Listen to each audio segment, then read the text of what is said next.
Get away, I tell you. I want none of your singing here. Now get away. Before I take a stick to you. Get away, all of you.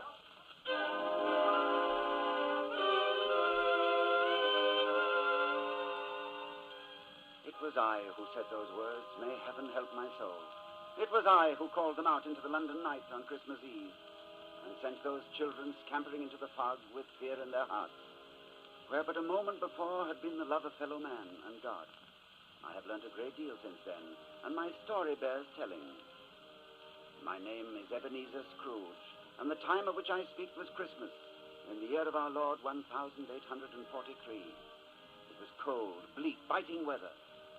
In my counting house, where I sat working busily over my ledgers, the fog came pouring in at every chink and keyhole.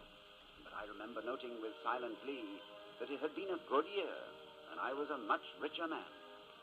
The city clocks had just struck 3, but already it was quite dark, and I had lit a candle to see by. My clerk had also lit a candle. The miserable wretch was warming his hands by it, wasting good time and money. I was just about to reprimand him when the door opened with a clatter. Merry Christmas, Uncle. God save you. Close that door. Do you want to freeze us out? I'm sorry, Uncle. Merry Christmas. Merry Christmas. And what reason have you to be merry? Heaven knows you're poor enough. Then what right have you to be sour? You're rich enough. This is the place of business, nephew. I'll thank you to leave us alone. Now, don't be angry, Uncle. What else can I be when I live in such a world of fools? Merry Christmas. Humbug. What does it mean but a time for paying bills without money? A time for finding yourself a year older, but not an hour richer? If I had my way, every fool who goes about with Merry Christmas on his lips should be boiled in his own pudding and buried with a stake of holly through his heart. Now, get out. Uncle Ebenezer, if you'll only... Keep Christmas in your own way and let me keep it in mine. But that's just it. You don't keep it. I came to ask you to have dinner with us tomorrow. Thank you, nephew. I'll starve first. But why? We don't want anything from you. We ask nothing of you. Really? Not even a gift for your charming wife? A bauble for your pretty little child? Oh, come. I'm sorry you don't understand, Uncle. I came here purely out of the Christmas spirit. And when you go, will you please take it with you? Good night, nephew. Good night, sir. Merry Christmas! Humbug!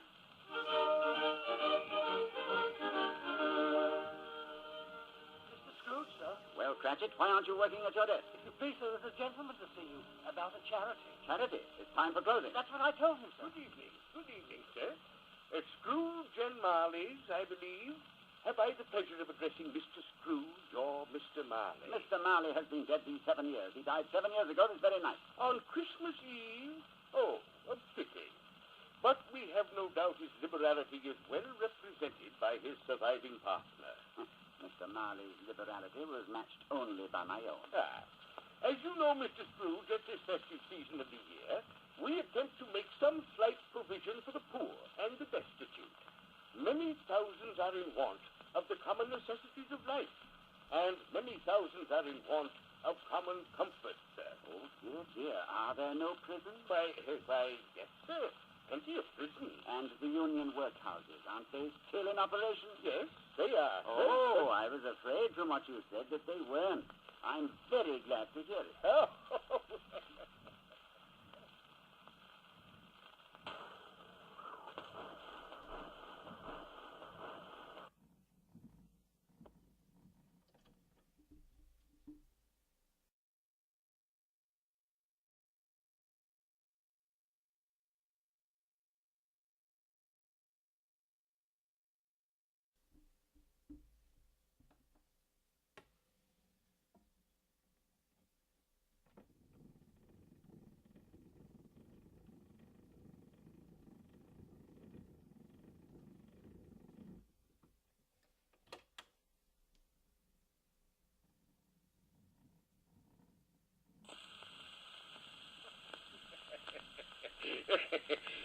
Now, what shall I put you down for, sir? For nothing.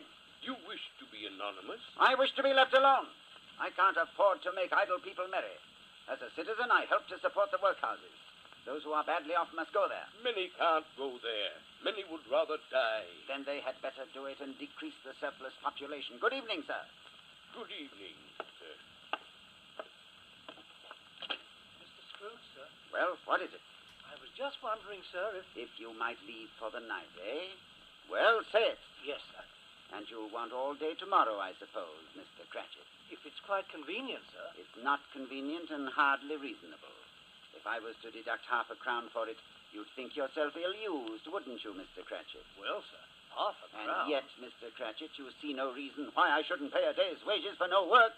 It's only once a year, sir. Once a year. A poor excuse for picking a man's pocket every 25th of December. Well, I suppose you must have it. Lock all the windows when you leave. And mind you, be here all the earlier next morning.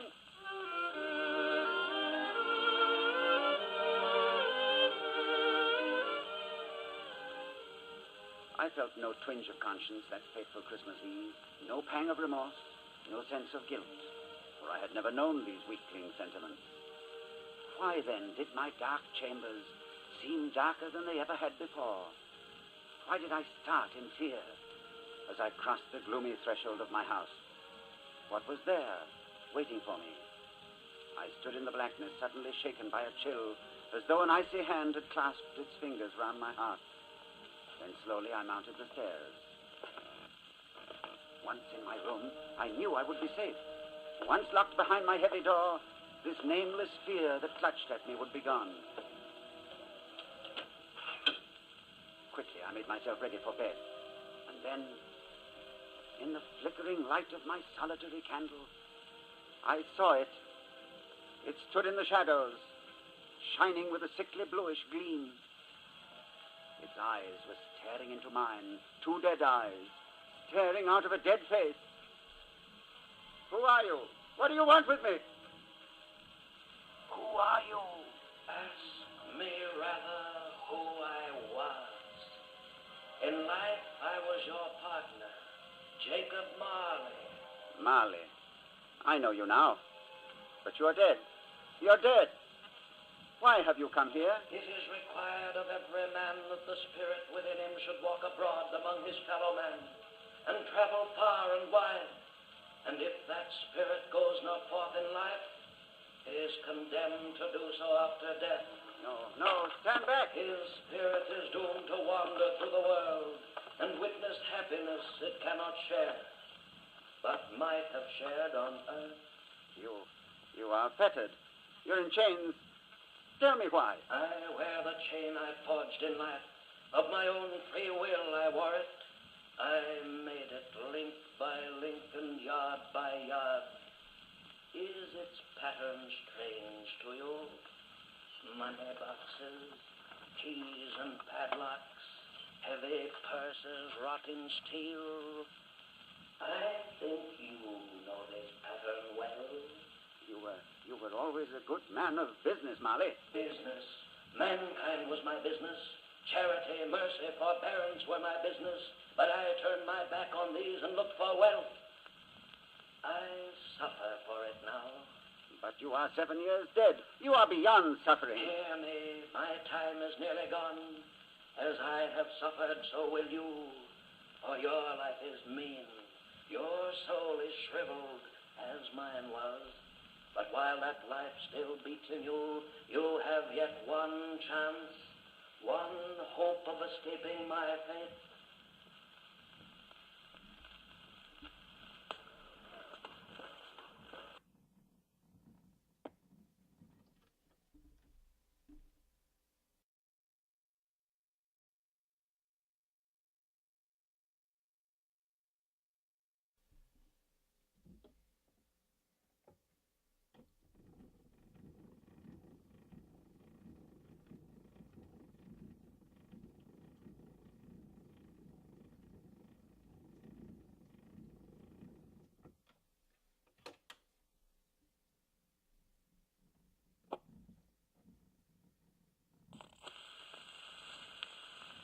What hope is that you speak of?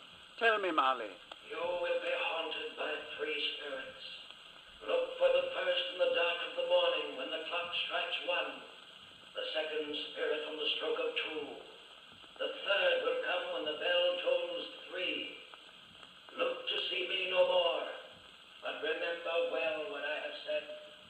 Remember and take heed. Remember.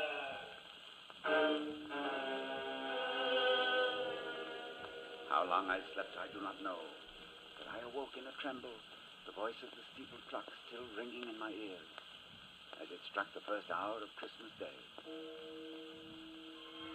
There at my bedside, as old Marley had warned, was the spirit who had come to haunt me.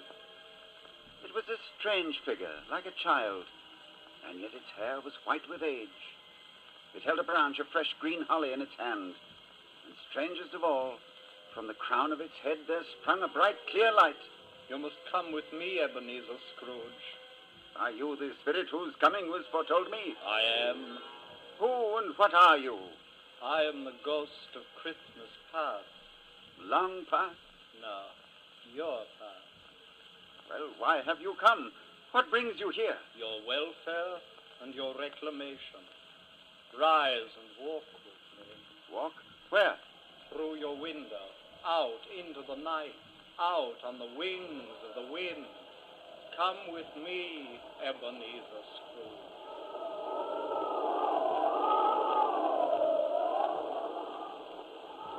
Wait. What place is this? Where are we? Look there below and tell me what you see. I see a school, a cold and draughty hall. I see a long, bare, melancholy room in which a boy sits reading. A solitary child, neglected by his friends, for they have all gone home for Christmas. He wants to cry, but doesn't dare. Now he lifts his head. I see his face. His name is Ebenezer Scrooge.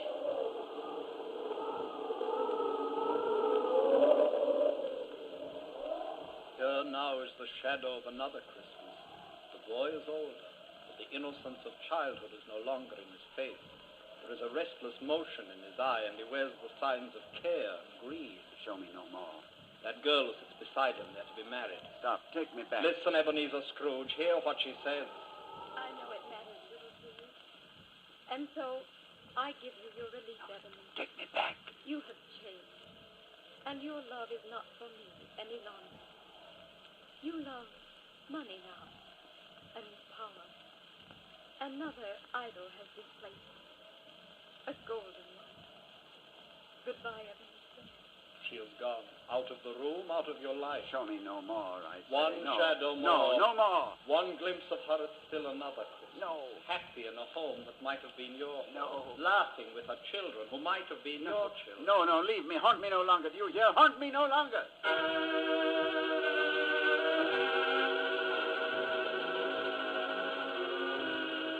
Again I slept. Again the steeple clock tolled out the hour on the Christmas morning air. Wake up, man, wake up. I am the ghost of Christmas presents. Look upon me, man. Know me better. Before me stood a spirit, giant in size, clear-eyed and smiling. On its head there was a crown of holly. It held a great lighted torch high in the air, filling the room with a ruddy glow. I stared at him, more in wonder than in fear.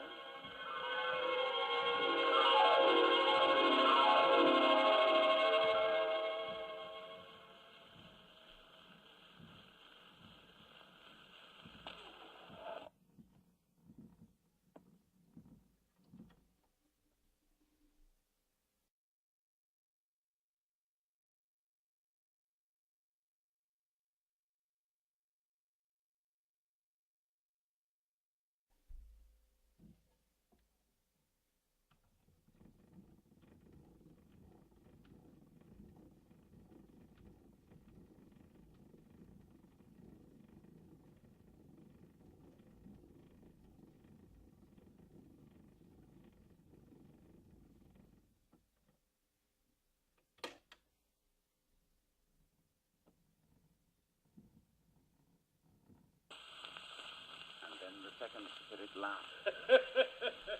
Have you never seen the like of me before? Never. What? You've never walked with my brothers? Have you many brothers, spirit? More than 1,800. One for every Christmas since the first. Will you come with me, man?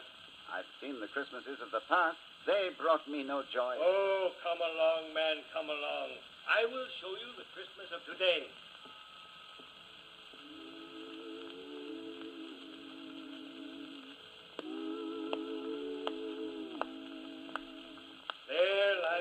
world below you.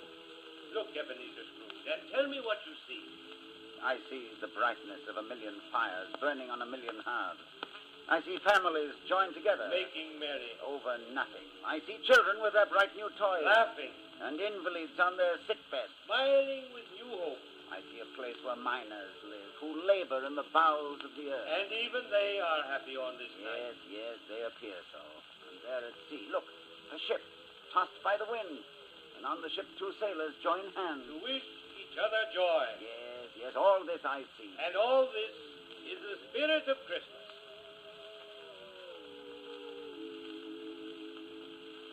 Come with me now. There is a miserable room in a miserable house where lives a man that you know well. There.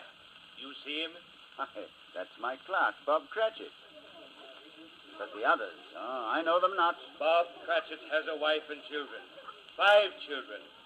And all these mouths are fed and bodies clothed on the 15 shillings which you so kindly give him every week. A wife and children?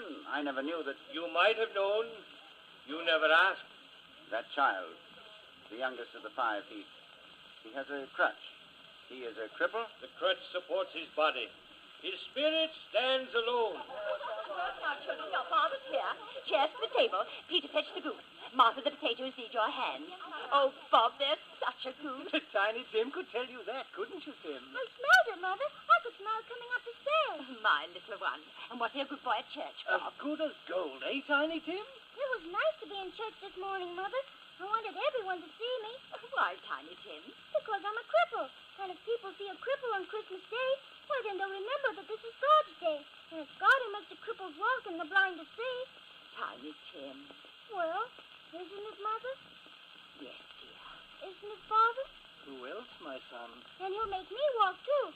Someday I'll just throw away my crutch, and I'll never have to use it again. Will I, Father? Never. Why, you're growing stronger every day. Feel his arm, Mother. Just feel it. Feel my arm, Mother. Feel my arm.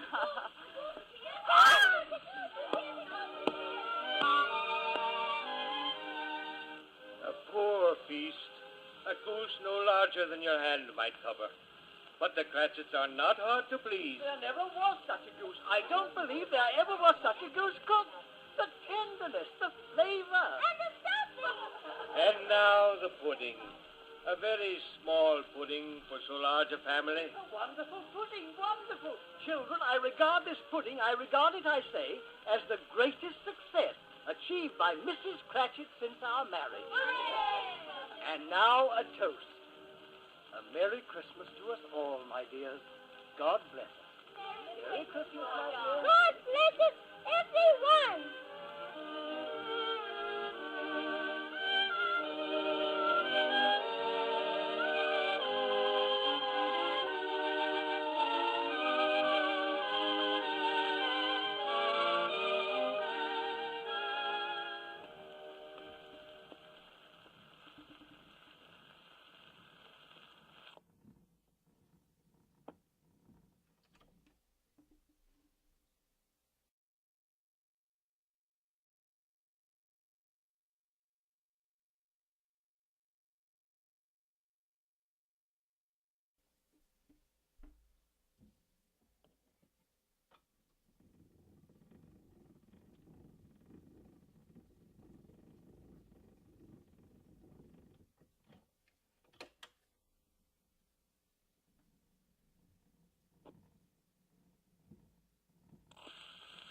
The feast is over.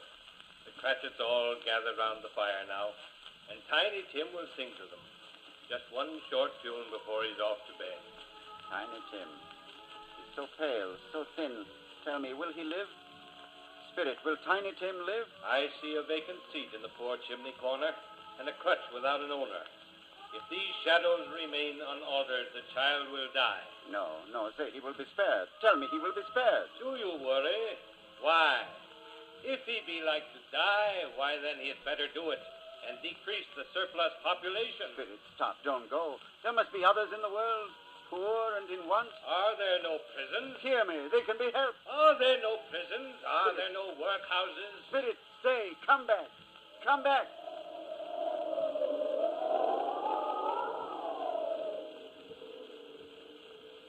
The spirit of alone in the windswept street, my shoulders bowed with shame. And far off, I heard the hours strike.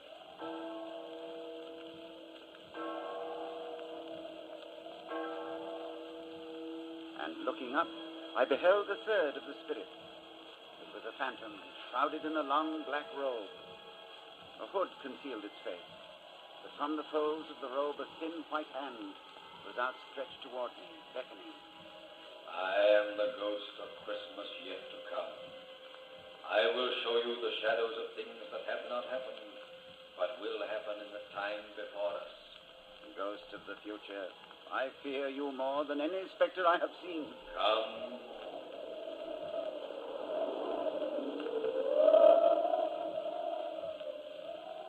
Look there. Do you know this street, Ebenezer Scrooge? I do. My business is here. But that building is strange to me. It will be built in years to come. Do you know those two men walking there? I know them well. They are my friends. Hear what they say. Well, old Stripes has got his own at last, eh? Well, so I hear. When did he die? Last night, I believe. What was the matter with him? I thought he'd never die. What's he done with his money? Oh, I don't know. Left it to his business, probably. Well, I'm sure he wouldn't give it away. Cold, isn't it? Did you hear, Ebenezer Scrooge? What man is that who died? They did not say his name. Come.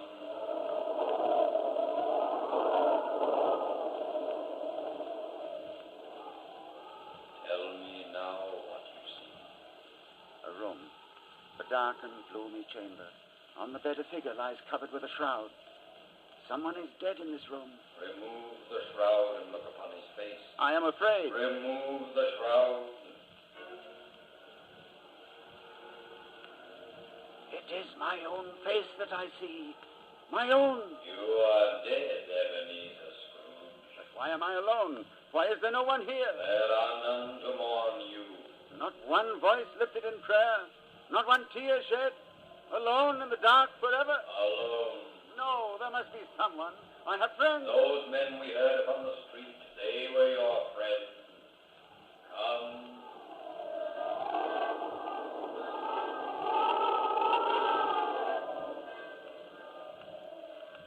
Where do you take me now? A graveyard. Have I not seen enough of death? You looked in vain for mourners at your bed. Now see the face of one lost in grief. Take you by a gravestone, kneeling in the fresh turned earth. Why, it's Bob Cratchit.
Bob Cratchit kneeling there, but why? Why? Death has passed his humble house and laid a wreath upon his step. But the grave. It's such a small grave. Is it? Did Tiny Tim die? Hear the father mourning for the son. I wish that you could see this place, Tiny Tim. There's grass here such as you've never seen before. And flowers, too, and birds. You'll like it here, Tiny Tim. There'll be no pain, and you can throw your crutch away at last. And you won't be alone either, for I'll come here every Sunday as I promised, and as I walk home I'll feel your tiny weight upon my shoulder the way we used to walk, eh, Tim?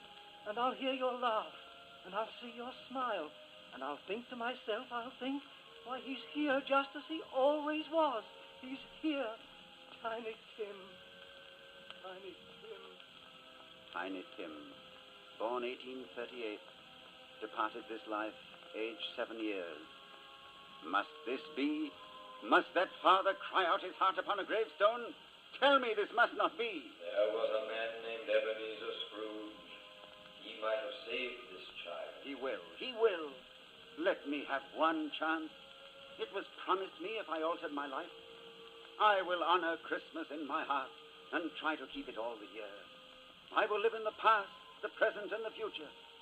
The Spirit of God shall strive in me, I swear.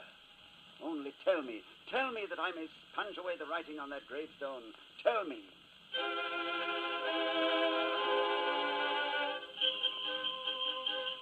Suddenly I was back in my room, and the sun was streaming through the window. I had a sudden fear that Christmas Day had passed. With a cry, I sprang from my bed and threw open the window. You there, boy, what day is this? Eh? What day? Today? Why, it's Christmas Day. Christmas Day. I haven't missed it. Hello there, my fine fellow. Hello. You know the poulterers at the corner? I should hope I did. Oh, an intelligent boy. Have they sold the prize turkey that was hanging there? What? The turkey as big as me? Ha ha, delightful boy. It's a pleasure to talk to you.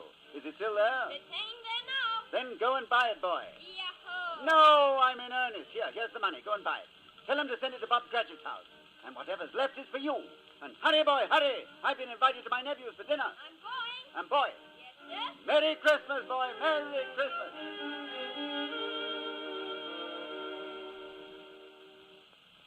And a Merry Christmas it was. I had the pleasure that day of dining with my nephew and his family. A rare treat, I discovered. And I was fortunate enough to meet the gentleman who had asked me for a contribution. Oh, he was surprised when old Scrooge pressed the money on him. And Cratchit, I had the double pleasure of raising his salary to such a figure that his eyes bulged almost from their sockets. A rare day, a rare treat all around.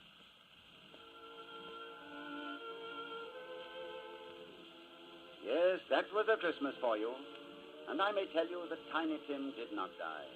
He's well and growing stronger day by day. A fine boy. I'll see him tonight at dinner, for this is Christmas once again.